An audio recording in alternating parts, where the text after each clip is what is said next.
Hello, my name is Dawn O'Brien, and this is my history presentation on Patty Smith Hill. I appreciate your time and hope you find my research and my interview as interesting as I did. Patty Smith Hill, a leader in early childhood education. Thank you for the introduction, Dawn. My name is Patty Smith Hill, and for the next few minutes, I'd like to tell you a little bit about who I am, where I came from, and some of my accomplishments. You may have to pardon my southern drawl, as I was born and raised here in the South in a town called Anchorage, Kentucky. In 1868, I was born to two strong, independent parents. My father, he believed in higher education for women as well as men. My mother, she believed that children should be free to play and follow their own interests, all while learning a very valuable lesson of hard work.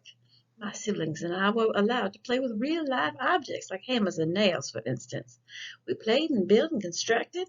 We were fortunate. We even got to play in the garden, thus laying a foundation for me and my sense of independence, what education should be and what children needed to succeed.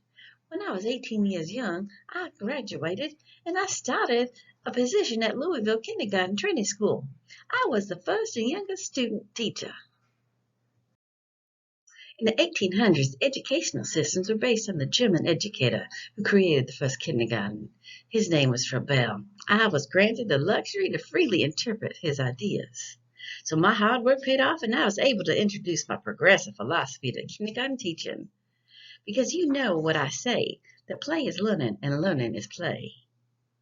I also developed a curriculum that emphasized the importance of a child's first-hand contact with nature for creative expression. My lifelong love of learning and education, I worked hard, and I worked at the Louisville Training Academy for 12 years. In 1892, I became a founding member of the International Kindergarten Union. I also held meetings with other kindergarten associates. I wanted to encourage new thoughts on early childhood education.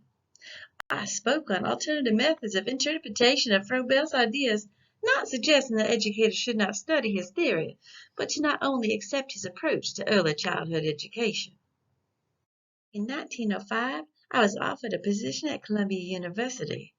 In 1910, I became head of the college department for kindergarten education and a full-time professor in 1922. Finally, my ideas for free play, creativity, and socialization were heard and welcomed by the Horace Mann School at Teachers College. Thank you, Mr. Dewey. This is where I introduced my Patty Smith Hill blocks and real-life items like pots and pans and cars and trucks. I gave lectures to my students' parents about the education value of play, because I know about play. I co-developed a tentative inventory of habits.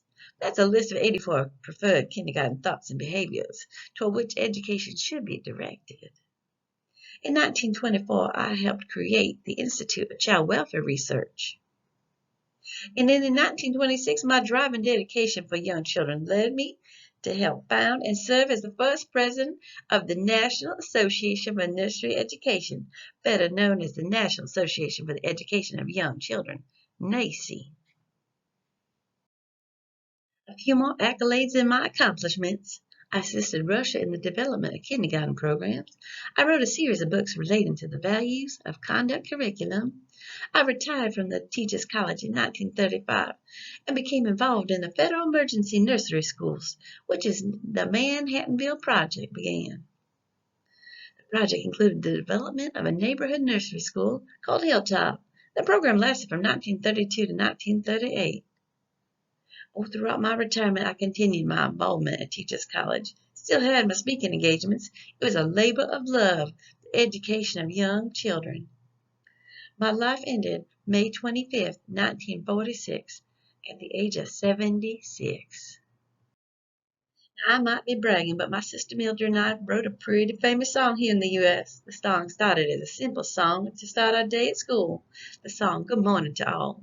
I do believe you have heard it, and most likely sang it as well. The song is Happy Birthday to You. My hard work helped lay the foundation for the modern kindergarten in America today. I have pretty much summed up my 76 years of life. I appreciate Dawn taking the time to enlighten you about me. I do hope, as you are teaching, you will think of me and remember play is learning, and learning is very important. Thank you, Ms. Hill, for your time. I learned a lot today and look forward to implementing your successes into my classroom. Here is a list of my references from my history project on Patty Smith Hill.